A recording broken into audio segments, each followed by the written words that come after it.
माँ सड़कों पर पत्थर तोड़ती थी। दीनू किसी चाय की दुकान पर काम करता था। कभी कभी जिमी भी दीनू के पीछे पीछे चला जाता था, वहाँ जाकर भाई की मदद करता। दोनों भाई बहुत मजे करते।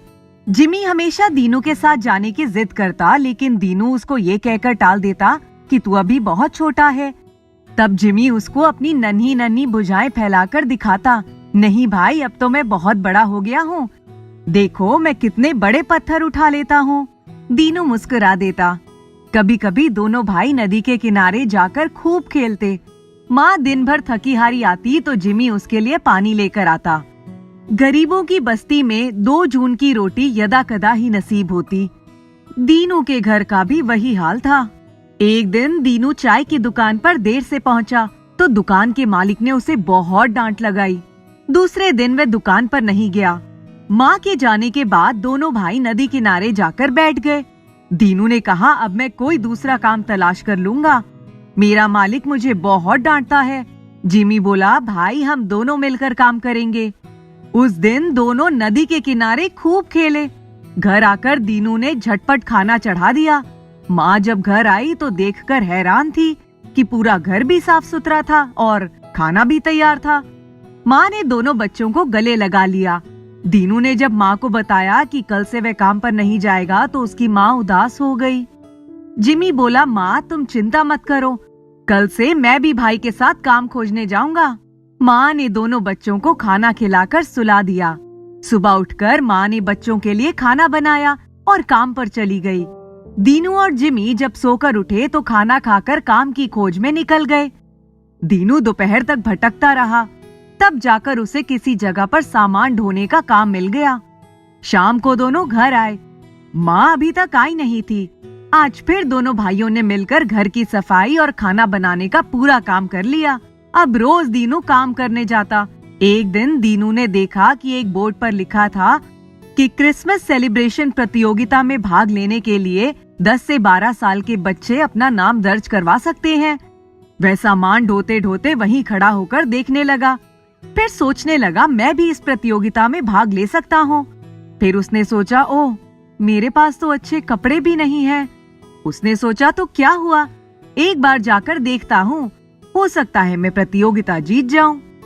सामान पहुंचाकर वह मालिक के पास गया और बोला, साहब मेरा भाई बहुत बीमार है, थोड़े पैसे दे दो। मालिक ने अंगारे उगलती आंखों से उसे देखा, फिर बोला, अभी तुम्हें काम करते 3 महीने भी नहीं हुए और तुम उधार मांग रहे हो। दीनू की आंखों से आंसू बहने लगे। उसने कहा, मैं आपकी एक एक पाई चुका दूंगा, आप बस आज मेरी सहायता कर दीजिए, मैं आपको शिकायत का मौका नहीं दूंगा। उसका मालिक ऊपर से बहुत कड़क था लेकिन दिल का नरम था। उसको बच्चे पर दया आ गई। उसने उसको रुपए दे दिए। दीनू तुरंत अपना काम खत्म करके पहले कपड़ों की दुकान पर गया और उसने अपने लिए एक अच्छा सा शर्ट और पैंट खरीदा, पैरों के जूते भी खरीदे। साथ में उसने अपने भाई के लिए और अपनी माँ के लिए कपड़े भी खरीदे।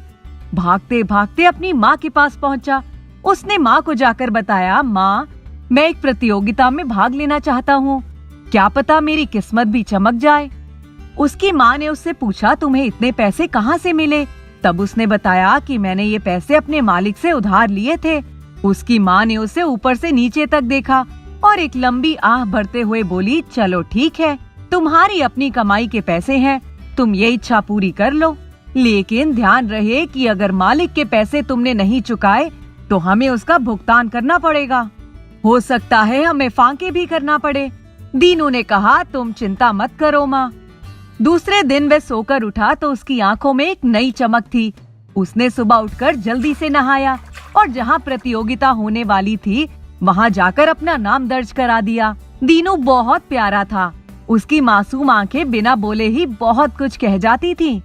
उसने वहाँ जाकर पूरी जानकारी ली और उनसे पूछा कि प्रतियोगिता के लिए मुझे क्या करना पड़ेगा। तब उन लोगों ने बताया कि क्रिसमस के दिन एक निर्धारित समय सीमा के भीतर क्रिसमस ट्री सजाना होगा। जिसका क्रिसमस ट्री सबसे सुंदर होगा उसको पहला प्राइज मिलेगा। प्रतियोगिता में भाग लेने के लिए 50 रुपए जमा करने होंगे। तब उसने पूछा, पहला प्राइज क्या है? उसने बताया कि पहले प्राइज में 20,000 रुपए मिलेंगे और परिणाम क्रिसमस के दिन ही घोषित होगा। उसकी आंखों में चमक आ गई। वे जल्दी से अपना नाम दर्ज कराकर और 50 रुपए जमा करके बाहर आ गया। उसने अपने पुराने कपड़े पहन लिए, फिर वह अपने काम पर चला गया। काम खत्म करके वह रोज अपने मित्र रघु के घर जाता, जिसके घर क्रिसमस की तैयारियां चल रही थी। वह उसके माँ बाप से तरह तरह की बातें पूछता और जानकारी लेता। धीरे धीरे वह दिन भी नजदीक आ गया जिस दिन उसे प्रतियोगिता में भाग लेना था। अपना काम जल्दी जल्दी खत्म करके उसने घर जाकर कपड़े बदले और प्रतियोगिता में पहुंच गया। वहाँ बहुत बड़ा एक हॉल था जहाँ अनेक क्रिसमस ट्री रखे थे और उनको तरह तरह के रंगीन नन्हे नन्हे खिलौनों से सजाना था। उसके लिए उसके पास सिर्फ 20 मिनट का समय था। दीनू ने वहाँ जाकर देखा तो उस हॉल में करीब 100 बच्चे थे। हॉल बहुत बड़ा था। ये देखकर उसे थोड़ी सी घबराहट हुई, लेकिन उसने सोचा मुझसे ज्यादा फुर्ती कौन दिखा सकता है। मैं 1 घंटे में 3-4 भरी हुई बोरियां उठाकर इधर से उधर रख देता हूँ। उसने जीसस का नाम लिया और प्रतियोगिता में भाग लेने के लिए तैयार हो गया।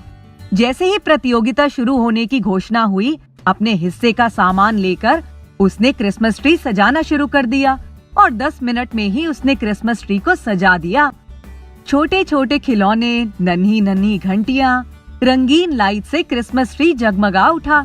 तभी उधर से एक बच्चा भागता हुआ आया और उसके हाथ से लगकर क्रिसमस ट्री नीचे गिर पड़ा।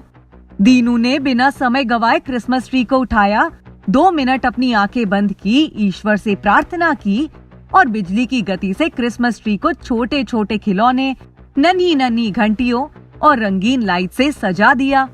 सजाने के बाद उसने नीचे जितनी भी पड़ी गंदगी थी, सबको अपने साथ लाए हुए पुराने कपड़े से सफाई भी कर दी।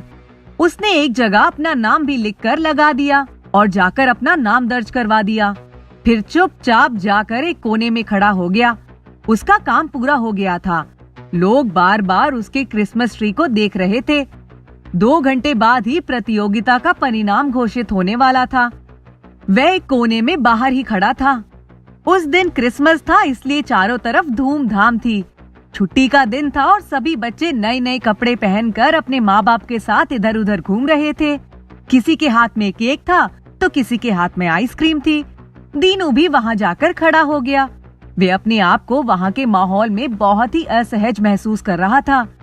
लेकिन जैसे ही घोषणा हुई, उसे लगा उसकी सांसें थम गई हैं। तीसरा इनाम संजीव कुमार, दूसरा इनाम माधव और पहला इनाम दीनू को दिया जाता है। दीनू के पैर मारे खुशी से कांप रहे थे। वह सोच रहा था अगर माँ को भी लेकर आता तो वह कितना खुश होती। लेकिन माँ के पास तो ऐसी जगह आने के लिए कपड़े भी नहीं थे। जब तीनों बच्चों को हॉल में स्टेज पर बुलाया गया, तब दीनू की आंखों से आंसू गिर रहे थे। उससे पूछा गया कि तुम इन पैसों का क्या करोगे?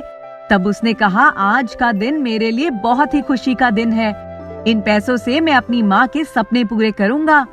आज मुझे एक बात समझ में आई है कि दिल से ईश्वर की गई प्रार्थना हमेशा कबूल होती है।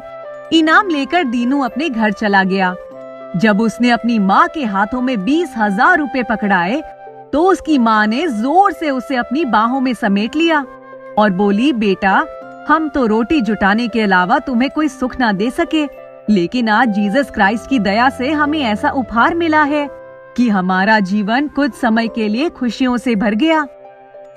उनके घर में खुशी की लहर दौड़ गई और इसके बाद से उन्होंने ये निश्चय किया कि आज के बाद वे अपने घर में जैसे भी होगा हमेशा अपना क्रिसमस ट्री जरूर सजाएंगे और सैंटा का इंतजार करेंगे।